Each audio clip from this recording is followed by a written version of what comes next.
नमस्ते एभ्रिवान म अशोक जङकुमार फोटोमा ड्युल लाइट इफेक्ट कसरी अप्लाई गर्ने फोटोसपमा आज हामी त्यो हेर्नेछौँ। त्यसको लागि सबैभन्दा पहिला आफ्नो फोटोलाई फोटोसपमा ओपन गर्नुहोस्। ओपन गरिसकेपछि लेयर प्यानल एक्टिभ गर्नुहोस्। लेयर प्यानल एक्टिभ गरेर मेरो अलरेडी ओपन छ। एक्टिभ गरिसकेपछि एडजस्टमेन्ट आइकनमा जानुहोस् र यहाँ ग्रेडियन्ट भन्ने अप्सनमा क्लिक गर्नुहोस् र क्लिक गरिसकेपछि ग्रेडियन्ट प्यानल ओपन हुन्छ र यहाँ ग्रेडियन्ट भन्ने अप्सनमा गएर क्लिक गर्नुहोस् र यहाँ ग्रेडियन्ट एडिटर भनेर ओपन भएको छ र यो माथि चाहिँ हाम्रो प्रिसेटहरु छ। प्रिसेट पनि युज गर्न सक्नुहुन्छ, तर चाहिँ हामी चाहिँ आफैले कलर चुज गर्नेछौँ र यसमा सबैभन्दा माथि चाहिँ यो स्टपहरु छ र यसमा चाहिँ माथिको स्टपको काम भनेको चाहिँ अपेसिटीको काम गर्छ। इफ तपाईले यसलाई डाउन गर्नुभयो 100 भन्दा तल ल्याउनु भयो भने यो कलर चाहिँ गर्दै जान्छ, कलर फिल अपेसिटी गर्दै जान्छ। सो 100 गर्नुभयो भने पुरै देखाउँछ र त्यस्तै गरेर यो तलको स्टपको काम भनेको चाहिँ यहाँ गइसकेपछि कलर भन्ने अप्सन चाहिँ यहाँ सो भएको छ। यसमा गएर तपाईले क्लिक गर्नुभयो भने अब चाहिँ हामीले यहाँ आफूले कलर चुज गर्न मिल्छ र त्यस्तै गरेर म यसलाई चाहिँ अहिले हामी कलर पिक गर्छौं। सो म अहिले चाहिँ ब्लू कलर चुज गरे र यो कलर चुज गरिसकेपछि यतापट्टि तपाईले यो जुन साइडमा तपाईले कलर चेन्ज गर्नु भएको छ त्यसको अपोजिट साइडमा पनि यहाँ कलर स्टप रहेको छ। यो स्टपमा पनि तपाईहरुले कलर यता सेम कलर फिल गर्नुपर्ने हुन्छ। सेम कलर फिल गर्नुहोस्। म सेम कलर नै फिल गरे र यति गरिसकेपछि तपाईको यो माथिपट्टिको जुन चाहिँ स्टप छ यसलाई चाहिँ थोरै अगाडिपट्टि सार्छु म, ताकि अझै यहाँ हाम्रो कभरेज गरोस् कलरले।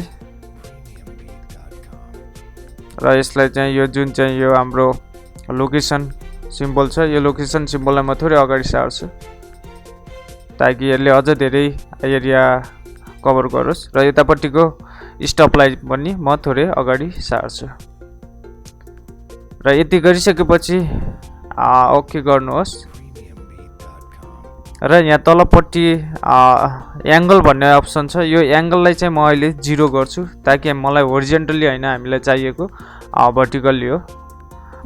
सो 0 गरिसकेपछि अब ओके गर्नुहोस् र यति गरिसकेपछि अब तपाईले यो ग्रेडियन्ट लेयरलाई कपी गर्नुहोस्, यसको डुप्लिकेट बनाउनुहोस्। कन्ट्रोल प्लस जे गर्नुभयो भने कपी हुन्छ र यसको जुन चाहिँ यो ग्रेडियन्ट थम्बनेल छ यसमा क्लिक गर्नुहोस्। डबल क्लिक गरिसकेपछि अगेन ग्रेडियन्ट फिल ओपन हुन्छ र सेम प्रोसेस कलर चेन्ज गर्नुहोस् र यही कलर स्टपमा गएर म कलर चेन्ज गर्छु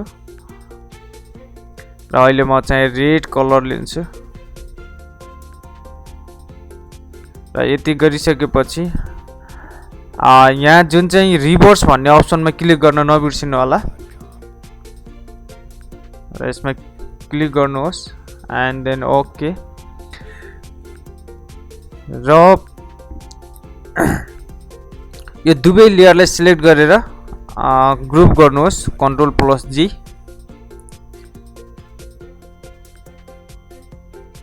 र यसलाई म नेम दिन्छु ड्युल लाइट इफेक्ट भनेर।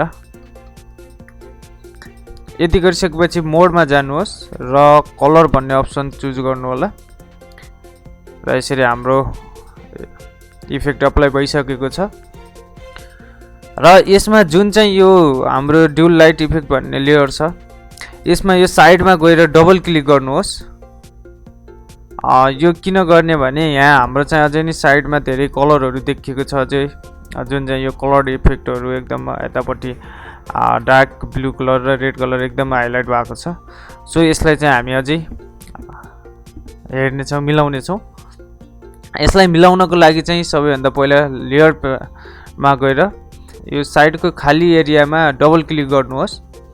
डबल क्लिक गरिसकेपछि हाम्रो लेयर स्टाइल ओपन हुन्छ र लेयर स्टाइल ओपन भइसकेपछि यहाँ तलपट्टि दिस लेयर र अन्डरलाइन लेयर भन्ने छ।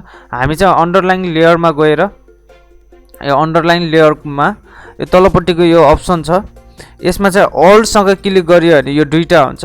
सो यसलाई मैले चाहिँ पहिला यता अगाडि सारेँ। अगाडि सारिसकेपछि अल्टसँग क्लिक गरेर यो आदिलाई यतापट्टि लिएर आउँछु ताकि प्रोपरली हाम्रो चाहिँ कलर उस होस्। र यति गरिसकेपछि अझै यसलाई चाहिँ म अगाडि सार्छु अल्टसँग। तपाईँले देखिराख्नु भएको छ होला यस यहाँ कलरहरू यो मिलाइरहेको छ यसले।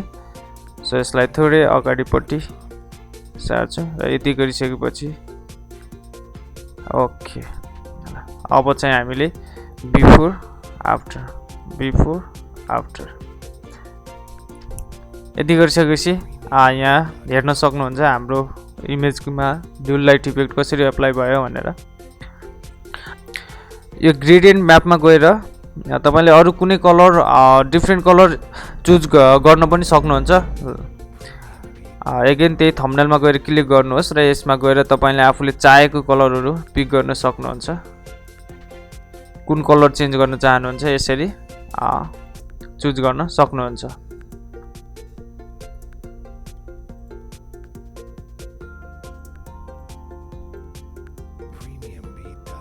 त्यस्तै गरेर अझ माथि पनि अर्को कुनै कलर चुज गरौँ र यो रेडमा चाहिँ अहिले म ओरेन्ज कलर पिक गर्छु। यतापट्टि पनि ओरेन्ज कलर। र यसरी डिफरेन्ट कलरहरू पनि चुज गर्न सक्नुहुन्छ। यो इफेक्ट रेडी भइसकेको छ र यही इफेक्टलाई तपाईले कपी गरेर अर्को नेक्स्ट इमेजमा पनि अप्लाई गर्न सक्नुहुन्छ। जस्ट कपी एन्ड पेस्ट गरेर र यो इमेजमा म त्यो इफेक्टलाई पेस्ट गर्छु। यसरी हामीले चाहिँ ड्युल लाइट इफेक्टहरू अप्लाई गर्न सक्छौं।